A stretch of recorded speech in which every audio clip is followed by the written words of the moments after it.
Number 5. Azazel. Azazel is a pretty powerful demon of lore. He's the father of possession, and in certain texts is said to be the first demon to ever perfect the power. He started as an angel, alongside Lucifer, depicted as a handsome, statuesque hunk of a man with a pair of feathery wings. But when Lucifer and his cronies fell down to hell and Azazel with, he was corrupted by the legions of hell, and is depicted in Christian and Jewish texts as a demonic, hideous figure. Back while he still bunked in heaven, Azazel had a bit of a rebellious streak. When God created man, Azazel was not particularly impressed by this work, instead stating, "Why should God create a human being who will shed blood and confusion while the angels prostrate before him and sing his glory day and night?" And I hate to say it, but he is a little bit right. Humans shedding blood and confusion is undoubtedly one of our biggest design flaws. I get where he's coming from on that point entirely. He never sheds any blood. So obviously, since Azazel was kind of calling out the boss directly on his creation, he was cast out of the kingdom of heaven down to earth alongside several other angels. This didn't really humble him though, it just made him a lot angrier, as then Azazel raised an army of fallen angels who bred with the humans to produce monstrous beings called the Nephilim, twisted giants. He spread evil and corruption throughout the land, teaching man the art of weapon making, and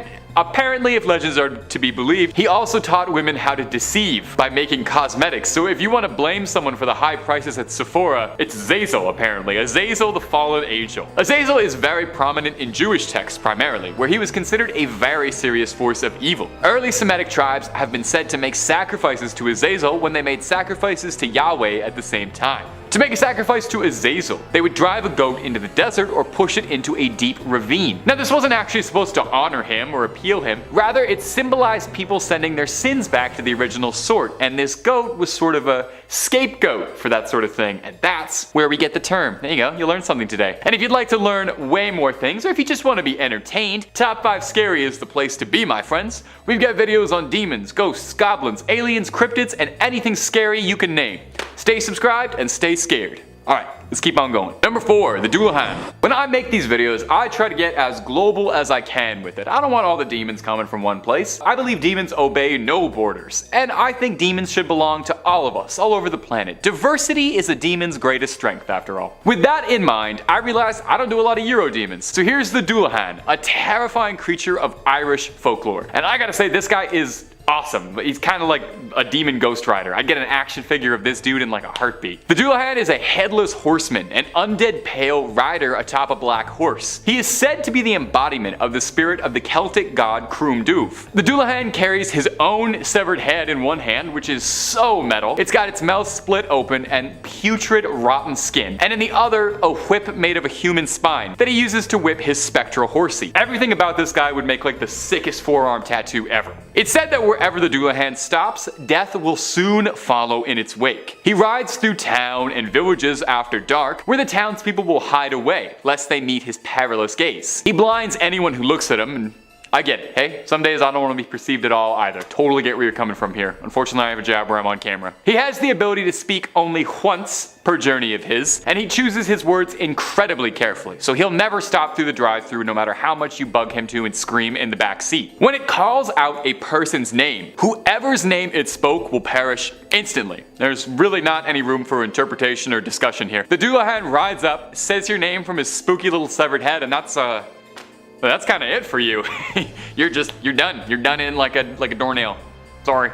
Number 3, Lamashtu. Coming up next on this list is going to be Lamashtu. Lamashtu? I don't know. I've never heard it said. I've only read it. Lamashtu is an ancient demon of Sumerian and Mesopotamian lore, manifesting as a horrid hybrid of a hairy animalistic body, a lioness's head, donkey's teeth specifically, and razor-sharp talons. There is a lot going on there. I understand if you need a minute to try and piece all that together in your head to visualize this creature, but I'm sure we've got a beautiful photo for us right behind me. If that lovely description of her physical traits wasn't enough to convince you of just how disgusting Lamashtu is, let me describe some of her habits and hobbies. She's renowned for her hellish torment, and she just loves to harass pregnant women. This is a demon that cannot get enough of bothering pregnant women. Hopefully so she can steal their babies and then eat their bones and drink their blood. That's gotta be like, you know, some of the most evil things you can possibly do. So I feel like that's definitely qualifications enough to earn this baddie on the list of the top 5 demonic creatures scarier than the devil. Now, she's known to wipe out crops, contaminate water, she spreads plague, pestilence, famine, death, and I'm sure if she could, she would spread war too, just to round out all the horsemen. It's said too that she is also capable of possession, and once she's inside you, you'll experience terrifying nightmares every single night and come down with a grave illness.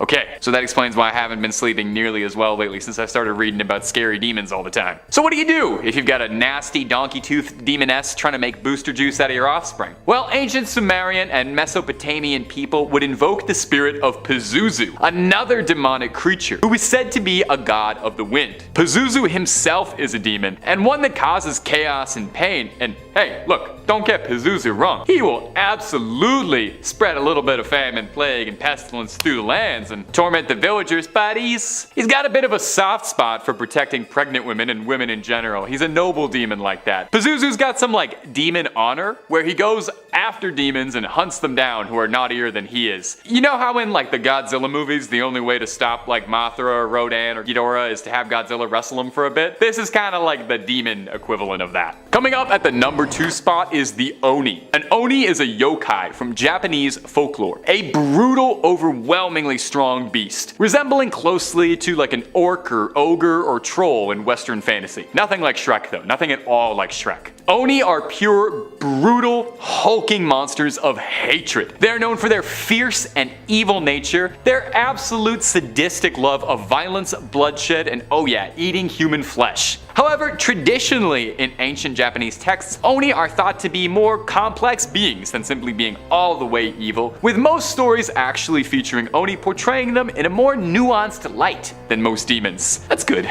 That's good that the Onis have a lot going on. According to Japanese Buddhism, an Oni is one step of the cycle of birth, death, and rebirth. When a particularly sinister or evil person dies, it's said that they'll be reborn as an Oni. In some of the old tales, if a person is just spectacularly beyond sinister evil, they'll become an Oni even before their death. That seems kind of wrong. Like if you're super evil, you get to turn into an even angrier, cool demon, you'll just love that. That's not a punishment. They're almost always depicted as hulking, muscular monsters with red or blue skin, jagged teeth, and one or more horns growing out of their heads, sometimes with more eyes than normal. Frequently, they're shown to wear tiger pelt clothes, and they carry a giant weapon called a kanabo, which literally translates to metal stick. It was a really mean historical weapon, and it was a lot more like a slab of iron than it was a weapon. Just seeing an Oni is said to render heart-stopping fear in a man, due in no small part to their raging appearance. They bring calamity with them wherever they go, war, plague, earthquakes, the usual fun stuff, able to harness lightning and thunder, and they have an insatiable lust for human flesh, and are said to be able to suck a person back in a single bite. I kinda wanna see that. And finally, at number 1, Akaname. At the number 1 spot is the Akaname, the single funniest demon I have ever read about in all of my years reading about folklore here in the fog. The Akaname is a Japanese yokai, and its name literally translates to scum sucker or filth licker. We're off to an amazing start here with this little guy. An Akaname is a small ghoul or gremlin-like creature which tends to hang out around dirty little bathhouses or prowls around bathrooms. They're pretty small,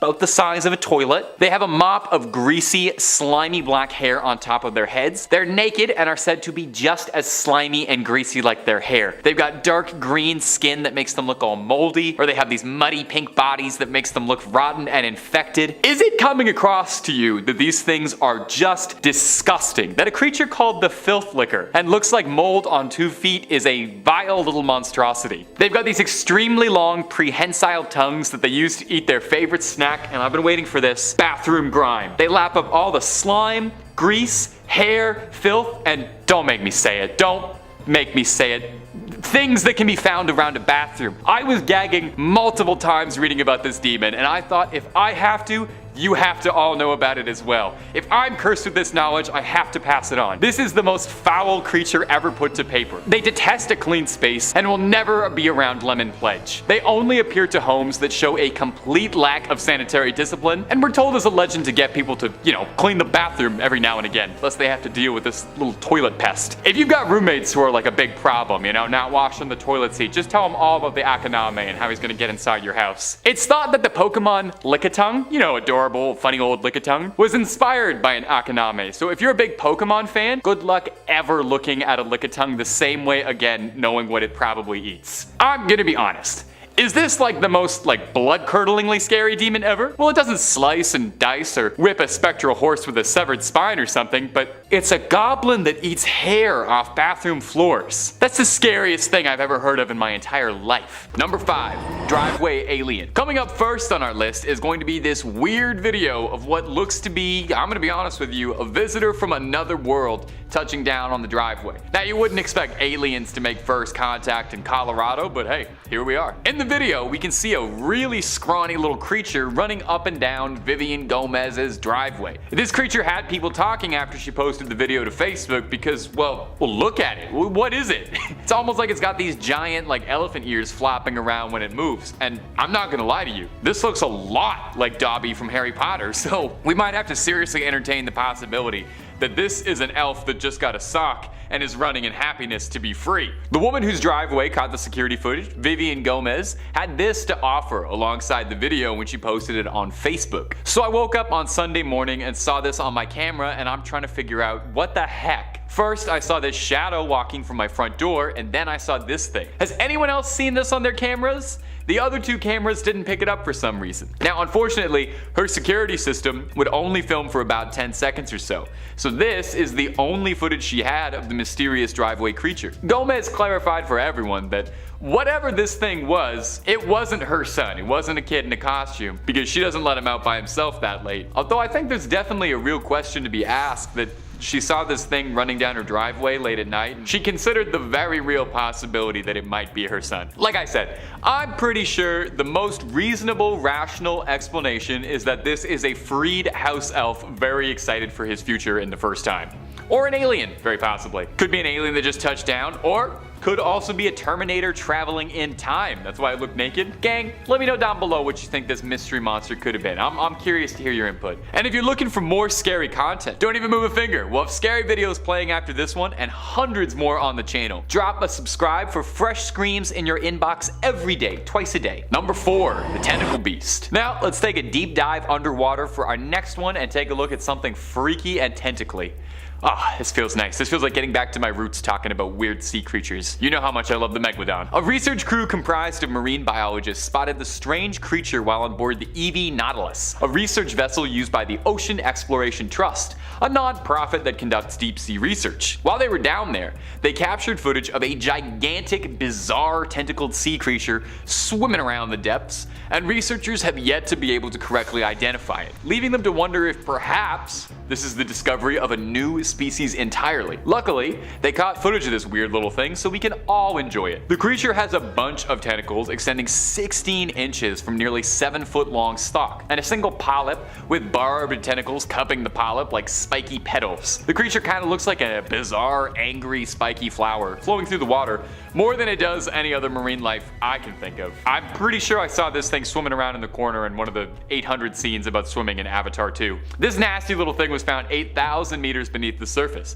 where all the truly terrifying life starts to form and Mother Nature gets really creative in a Jackson Pollock kind of way. The expedition's lead researcher, one Steve Auskovich, and a deep sea biologist, described the sighting as fascinating, and I'd describe it as horrifying, but hey, we each do our own thing. From time to time, we come across something that we never expected to see, and those are often the most powerful observations. Look, I'll stop you right there, man. That sounds way too much like Jurassic Park dialogue for me to feel 100% comfortable. I'll stay where I am, you stay where you are. We'll stay in each other's lanes. Number 3, the Nightwalker. Coming up next is a mysterious figure that was recorded on security camera footage from Moorhead, Kentucky. That's in the US if you didn't know. Brought to us by trusted name in paranormal news, Paranormality magazine. The video got a ton of attention, garnering 500,000 views or so, and you can see why. It shows this wretched, pale, hunched over creature running around what looks like a downtown parking lot. What's really creepy about this whole thing is trying to figure out how big it is, you know?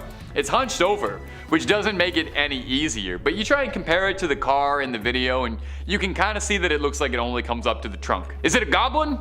A gnome? Is this another freed house elf? Has there been a resurgence in freed elves? You can't even make out what the creature's face looks like, or if it has any facial features at all, to be honest. Like most good supernatural videos, the camera quality is very choppy. If you've got a keen eye, you probably noticed it's not a rip of the security camera proper, but rather someone recording a monitor. So it's a video recording of a recording, and you're watching a recording of a recording of a recording, so it's not the most crystal clear. Some commenters on the video are not nearly as convinced as me, your host, who is easily and immediately convinced by everything he sees. Some have suggested that it could just be somebody in a morph suit, it could just be some youngsters having a bit of fun, but hey, I listen to those and I offer you, it could also very well be a demon sneaking around a parking lot. We listen to all sides, and we take them very seriously here at Top 5 Scary. Number 2, Pale Walker. Coming up next is a clip out of India that went viral last year and captured the attention of paranormal enthusiasts, alien hunters, and skeptics alike. It's really nice when you can get everyone in the community together like that. In this video, a strange, pale humanoid-like figure was spotted walking across the road in India, baffling the heck out of just about everybody who saw it. Whatever it was filmed walking alone steadily on a bridge at night in Yarkand in eastern India, staggering through the night. The thing resembles a human enough, and that's what my brain tells me it is. That's what Occam's razor suggests it should be. But the more you look at it, the more you start to wonder if maybe, just maybe, this might be something else. The creature is gangly, and it has these long arms and long legs, pale white skin, and a very skinny torso. Gosh, imagine having a skinny torso, being very pale, having very long arms, and gangly. Could not imagine what that's like. Could not imagine what that's like at all. It looks a great deal more like a monster out of Silent Hill 2 than it does a person. Motorcyclists in the video are swerving out of the way of the figure, which stops and stares at them for a bit before continuing to stroll onwards like it ain't no thing. Naturally, this got more people talking and wondering as to just what this thing could possibly be. More than a few people suggested that it could be an alien walking around the streets at night, explaining why it seems so confused about where it is. Some commenter even suggested that if you watch the sky, there's some lights up there. I don't know, I didn't see the video enough times. Others even suggested the possibility of it being a ghost, which would be pretty spooky. I'm always open to something turning out to be a ghost. I love a ghost. It does seem like it's interacting with the physical plane though, and those motorcyclists are trying to swerve out of it, so I'm not 100% on that. And finally, there's the realists, who I guess we have to listen to sometimes, who suggested that this could just be someone who had a long night and is lost, possibly on 1, 2, or all of the substances, staggering home trying to get a good night's sleep. Now, as far as I know, no one ever cracked this case, so hey, we may never have a satisfying answer to this. I think this thing should get in contact with the weird little creatures from Point 5 and Point 3, and maybe they can form a weird little pale creatures caught on CCTV footage union. I like this one too. Let me know down below what you think it is. I want to hear everybody's opinions. Number 1, the Chupacabra. And finally, coming in at our number 1 spot is going to be my beloved Chupacabra. Oh, do I love the Chupacabra. It's probably one of my favorite cryptids. If I've ever said another cryptid was my favorite before on this channel, I am now officially retconning it that I have always been saying Chupacabra. I love that in the world of cryptids, you got cool things like Mothman or the Flatwoods Monster that might be an alien, and then the Chupacabra is just like a weird dog. Sometimes it's a goblin, but most descriptions of the Chupacabra just make it out to be like kind of an angry big dog. Well, take a look at this footage of a big, angry, freaky, mangy mutt that's got people clutching their pearls and locking up the livestock. Recently captured footage out of Argentina shows a bizarre-looking creature that almost resembles like a mix of a horse and a dog wandering the streets, and it had people scared. Like, it looks like a dog for sure, but an absolutely massive sized one, like bigger than me. I'm talking like Marmaduke size, as hard as that is to imagine. This strange creature was said to have savagely attacked at 2 dogs, fatally injuring a pit bull and a German shepherd, so whatever it is, we know it is angry. Chupacabras typically tend to stick to goats as their favorite prey. I mean, their name almost literally translates to goat sucker, and when you learn that about them, they become infinitely less scary. The clip was fairly popular, garnering nearly 400,000 views on YouTube, and if you ask me, it definitely looks like a Chupacabra to me. The Chupacabra is one that, I don't know, every couple years, something will come out about it. Someone will discover a weird dog and get a video of it, and most time it just ends up being a coyote missing fur with mange or something, but hey, goats keep going missing, keep showing up sucked out of all their blood. So maybe there really are Chupacabras hiding out there, or maybe I just need to believe that they exist. Number 5. Knecht Ruprecht. Knecht Ruprecht is a companion of Santa Claus, most commonly associated in German culture. While Santa Santa Claus is depicted as a benevolent figure who brings gifts to the good children, Ruprecht is a little more complicated. He is described as wearing a dark robe with a pointed hood and walking with a limp and carrying a long staff and a bag of ashes. In some versions of the tale, he is a farmhand who works for old Saint Nick, and in others, he was a wild, feral child who Santa found and raised. Knecht Ruprecht is known for approaching children and asking them if they know how to pray, which is already pretty creepy. An old man approaching you with a bag of ashes and telling you to say your prayers? No thank you. If the children know their prayers, Ruprecht will give them apples, nuts, and gingerbread. What happens if the children don't know their prayers varies depending on the version. In some, he whacks them with his bag of ashes, and in others, he gives them sticks and rocks instead. In some, he gives them a switch for their parents to flog them with. While this may be odd, it doesn't sound especially demonic. But Ruprecht was a common name in Germany for the devil, and Jacob Grimm of the infamous Brothers Grimm wrote that Knecht Ruprecht was really Robin Goodfellow, a sprite or demon otherwise known as Puck or the Hobgoblin, known for committing mischievous pranks and practical jokes on the families whose homes he visits. Number 4. Marie Lwyd. The Marie Lwyd, otherwise known as the Zombie Horse or the Grey Mare, is a figure from Welsh mythology who goes door to door, singing, trying to convince people to let it into their homes. Rather than saying, "No, I don't want an undead horse in my living room," to get rid of the horse, the homeowner must come up with excuses as to why the horse cannot enter their home and sing them back to the horse. The horse and the homeowner go back and forth until one of them runs out of ideas, and the horse either leaves or is invited into the home. While this sounds disturbing, it is a mostly harmless game, where men decorate a horse skull with ribbons and use a sheet to conceal themselves to look like the zombie horse, while being accompanied by other merrymakers dressed as stock characters like Punch and Judy and the Merry Man. The act of trying to get into the person's home is not for any sinister goal, but in order to be allowed to share a drink or a meal with the homeowner. Less home invasion and more Yuletime trick-or-treat for adults. This custom has fallen out of favor as the Welsh language has become less used, but this somewhat morbid custom still raises a few questions. While characters like Santa Claus are inspired by tales of St. Nicholas, what inspired the stories of an undead horse wandering through the village and demanding entry to people's homes? And what happened to the original people who turned this literal nightmare away? It is hard to imagine that it would be anything good. Number 3. Père Fouettard. Yet another of Saint Nick's companions is the horrible Père Fouettard, which literally translates to Father Flog. He is most popular in France, Belgium, and parts of Switzerland. His origin is as gruesome as Santa's is wholesome. Legend says that in 1252 there was a butcher who had a habit of capturing children, robbing them, and then putting them into his stew. In other versions of the tale, he pickled them, intending to pass them off as meat and sell them. This scheme was uncovered by St. Nicholas, who was in the area providing famine relief. He confronted Fouettard and managed to resurrect the children, this being one of the miracles that apparently made him worthy of sainthood. With the children safe, Nicholas was left to deal with the butcher. In some versions of the tale, the butcher was so amazed with the miracle that he repented and offered his services, and in others, the saint forced him into indentured servitude as punishment for his crimes. Whatever the real story, St. Nicholas now had an assistant. Père Fouettard is often depicted as being a sinister-looking man with wild, scraggly hair, dressed in dark robes. Depending on the version, he either carries a whip, a staff, or a bundle of sticks. While St. Nicholas will reward you if you have been good, he leaves the naughty children at the mercy of Père Fouettard, who will flog them, or in more extreme cases, carry them off in the wicker basket on his back so that he can have ingredients for his Christmas stew. Number 2.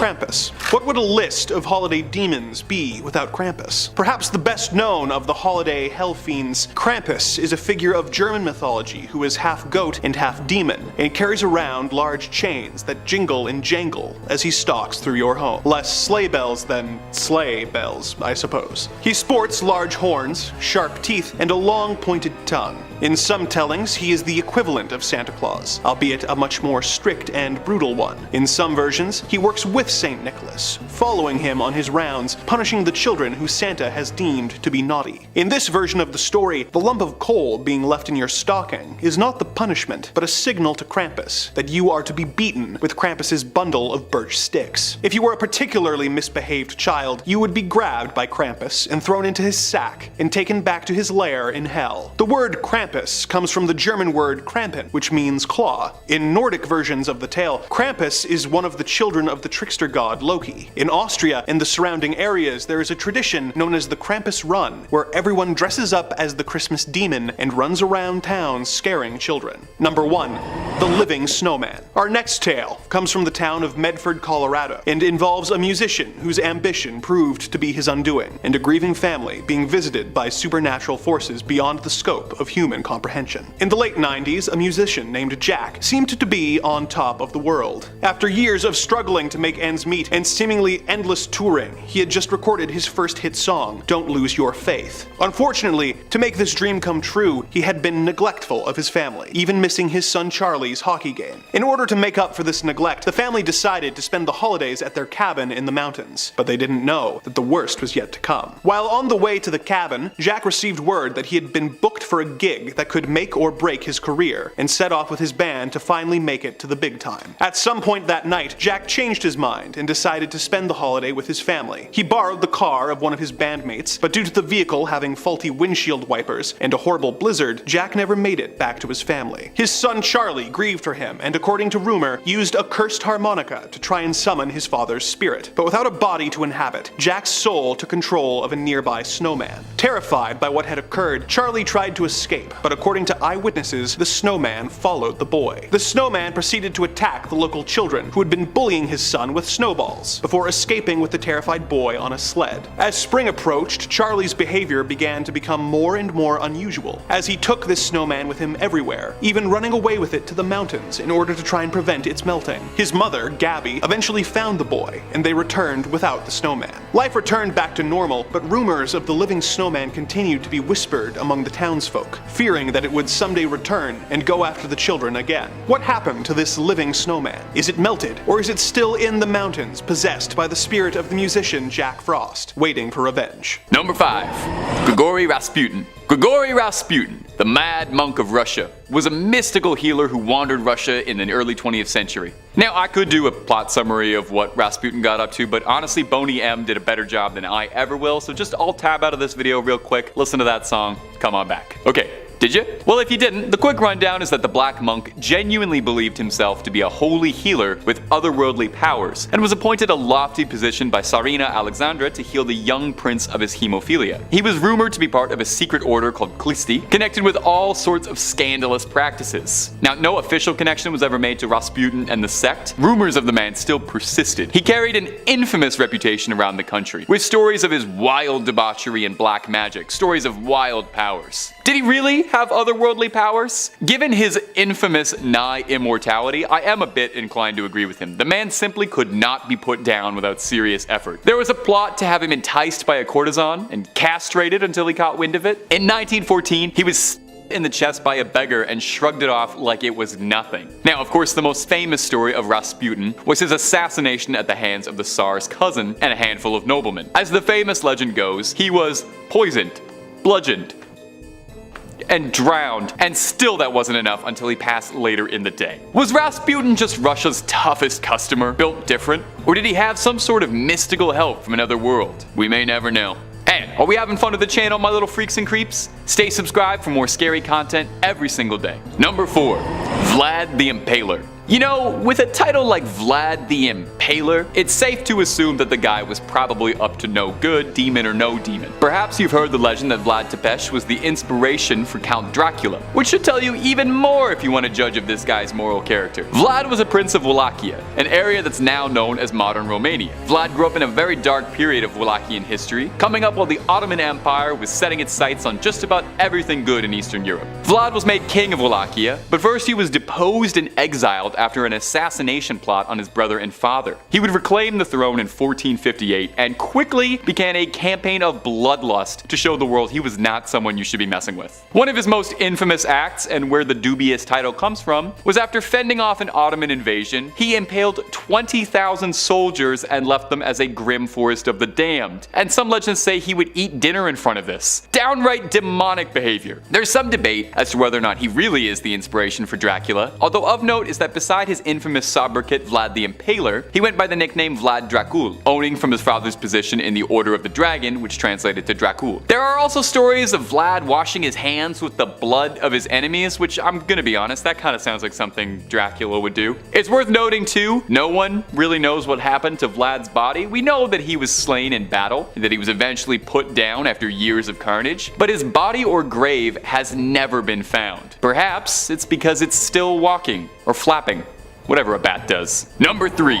Jack the Ripper. Jack the Ripper is one of history's most infamous criminals, and honestly, maybe the most. Over 130 years ago, and we are still absolutely fascinated by his crimes, and we still don't even know for certain who he was. Could still be out there, he could still be at large. He terrorized Whitechapel through the year of 1888, leaving behind a series of sickeningly grisly crime scenes, torn apart and left in the street for all to see. There are at least 5 confirmed cases that are attributed to Jack the Ripper, but there are several more that are speculated to be attached to him, with some suggesting that it could be anywhere from 13 or higher. Jack eluded capture, stupefied his pursuers, and taunted his would-be captors, sending the police souvenirs, I guess, from his crimes, wrapping in the mail and sending them out. On one occasion, he did this alongside a threatening letter, boldly claiming to be from hell, known as the From Hell letter. The jeering letter taunted the police, inviting them to catch him, while he described the pleasure he took in his sick, sordid dealings. Investigators were downright stumped trying to find the guy. They suspected he didn't have any level of medical training, as his hurried slashes led them to believe he could have been a butcher. The way he slashed his victims was beyond horrific. He left them missing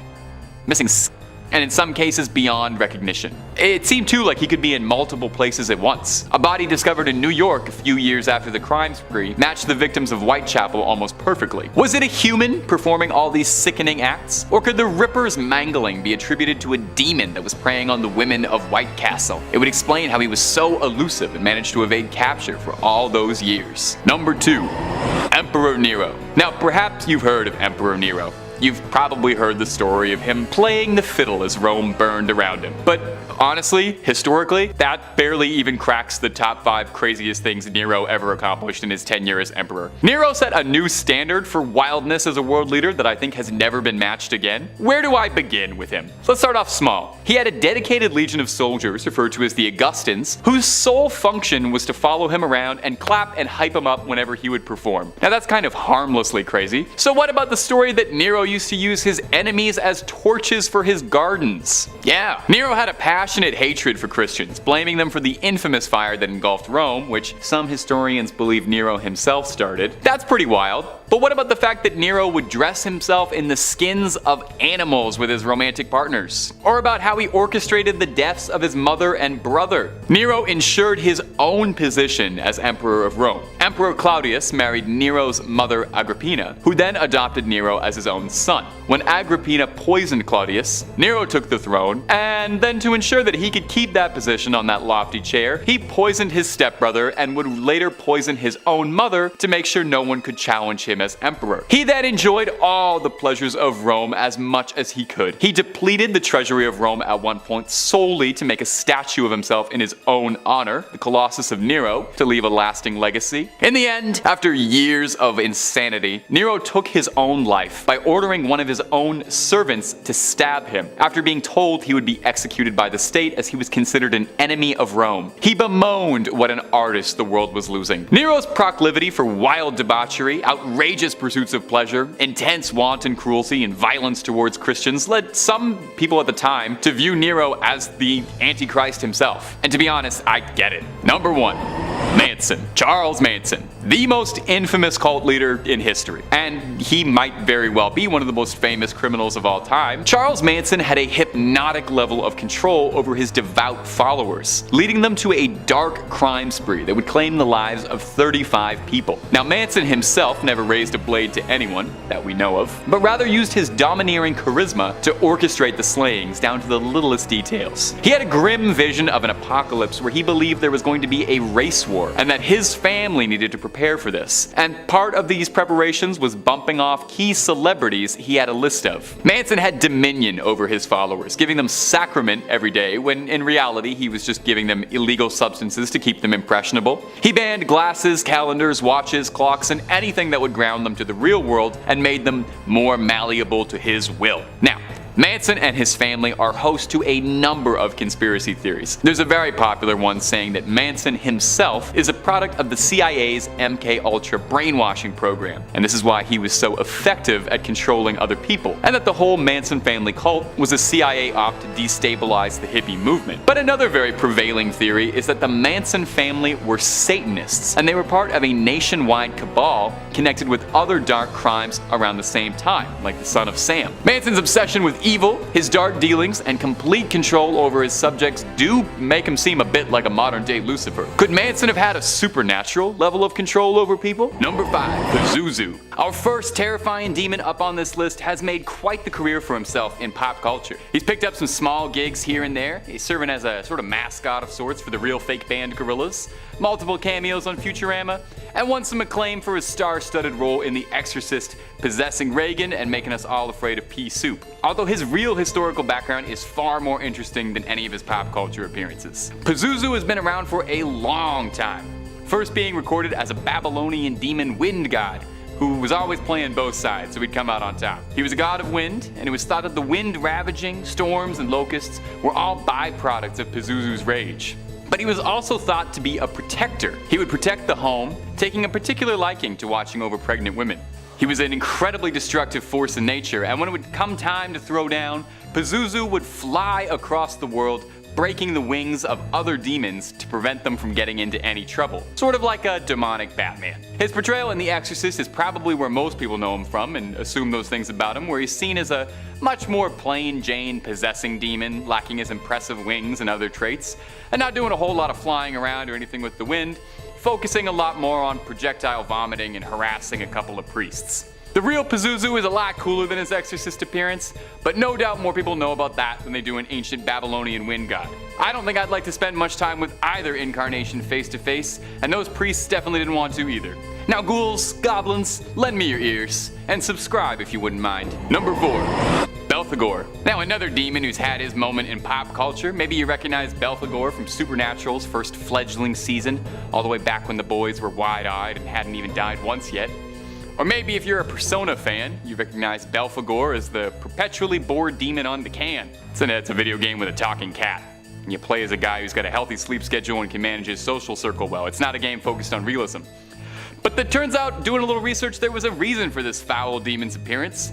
One of the 7 princes of hell, the demonic icon of sloth's favorite offering isn't blood or a fresh goat, but a little mud pie, feces if you want to get scientific with it. Look, I'm not going to judge, and I'm not going to ask what he's doing with it.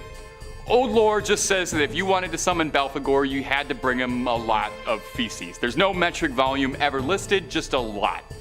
If you do summon him, he'll trade you wondrous riches, expand your ability to discover new things, expand your consciousness, but at the cost of the temptation of your mortal soul, and you'll also probably never be able to wash your hands clean again.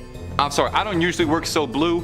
It's the lazy man's comedy, although perchance that's fitting for the demon prince of sloth. Belphegor has been depicted in all manner of ways over the years, appearing sometimes as esoteric things like tree branches, or sometimes taking the form of beautiful women. But one wood carving in the 18th century of him sitting on an 18th century John sealed his fate pretty much forever, and then since then, he's almost always been depicted as a horned demon sitting on a throne of sorts.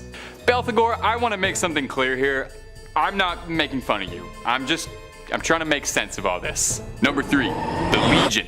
Now, this next demon is a tiny bit of a cheat because Although it's supposed to be a top 5 list, I'm about to make it a top 500,000 list. This next demon is known as the Legion, for it is many. The Legion's first documented recording is from the Gospel of Mark, where Jesus Christ encountered a man possessed by a demon. When he spoke to the man in an effort to exorcise him, he asked for the name of the demon inside him, and the man responded, Legion, for there were many devils inside him.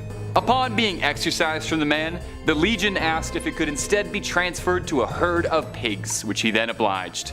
Now the Legion is pretty atypical when it comes to demons.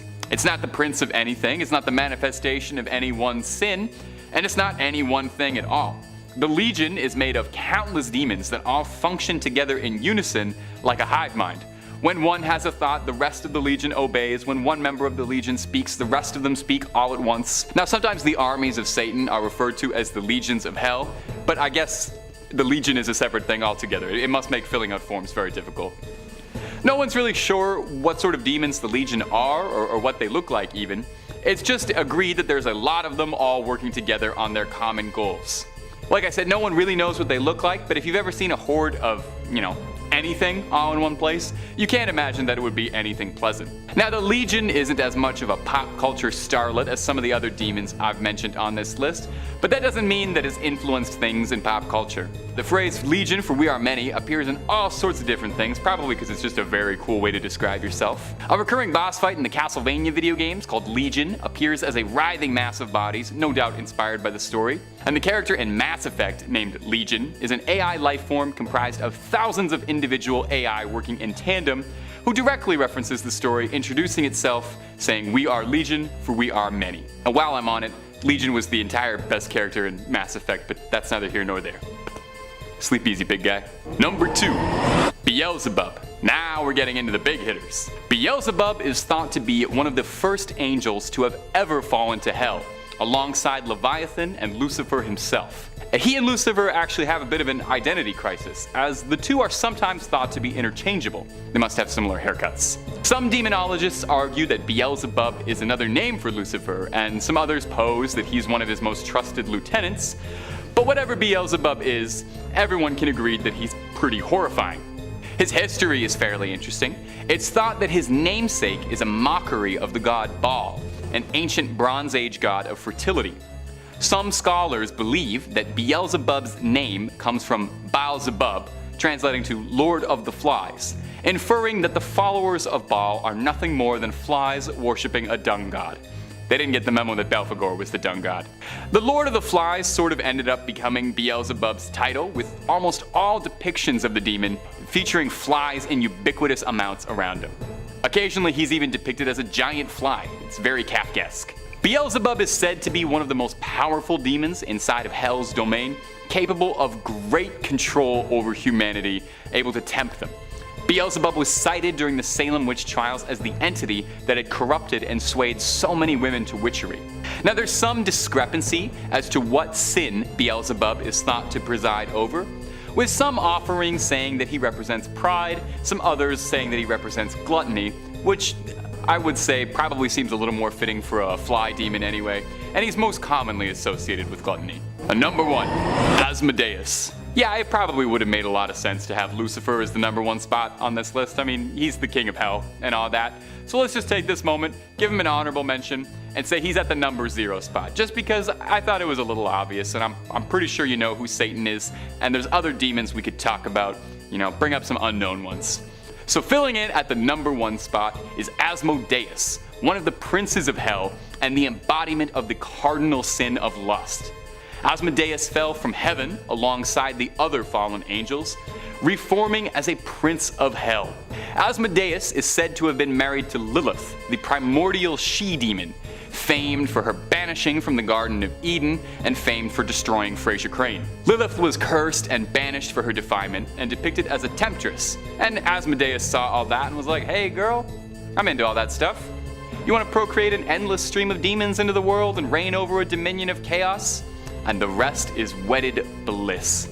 Depictions of Asmodeus vary pretty wildly from case to case. Occasionally he's drawn as a handsome young fella, but most commonly he's depicted as a squat, vaguely humanoid creature with a rooster leg, the tail of a snake, 3 heads, comprising of a bull, a goat, and a scruffy demon head as the center. Asmodeus presides over lust with the help of his beloved Lilith, and the two tempt humans with madness and desire to ruin people with lechery. Somehow this wasn't enough for Asmodeus though, as some stories also describe Asmodeus as having command over the betting halls of hell and is responsible for tempting man's souls towards gambling. So what I am hearing from this is that Asmodeus probably parties harder than any demon out there. Number 5 on this list is the reversed demon. This demon clearly took some gymnastic classes when they were alive as a person, because they're definitely flexing their flexibility muscles now in the demon afterlife. The clips that I'm about to show you were posted to the YouTube channel Kisa Weba. They were captured by a security camera and show a demon slowly crawling across the ground.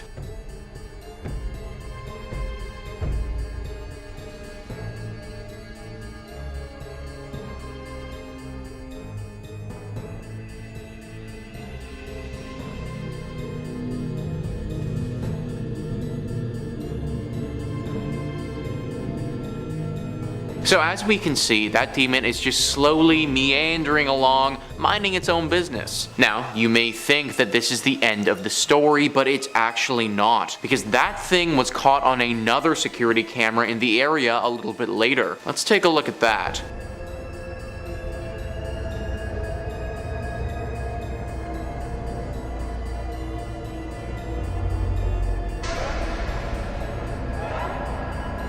Now what on God's green earth is that freaking thing? I mean, it has to be a demon, right? Like, what the hell? Its face is clearly all white, completely inhuman. And now that we can fully see the way that it walks, we get a clear sense of how demonic it actually is. I think the biggest question that comes up through all of this, though, is what is it doing and where's it going? Fingers crossed that whatever it was doing doesn't concern any one of us. Number 4 on this list is Kubyshev Square. Back in 2015, a video was uploaded to YouTube from an account named D-Man Operator. The video is only 50 seconds long and shows someone getting chased by a demon or monster in Kubyshev Square. Let's roll 30 seconds of that clip and see what you guys think about this demon.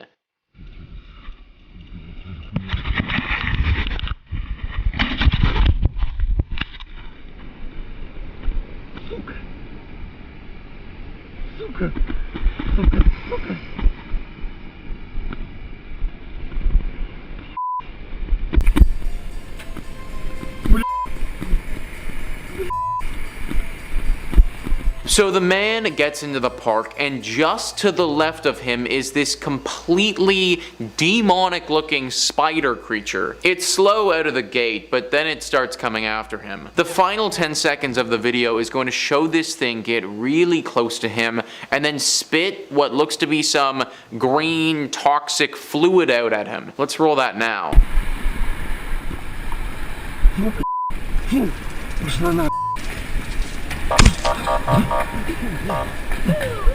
So yeah, let's put it this way. Whatever this thing was, it definitely isn't human or any sort of animal that we're aware of. Now, can I say for sure that it's a demon? No, I can't, but I can say that it definitely looks very dangerous. Watch your back, everybody. This thing came after this dude in broad daylight in the park.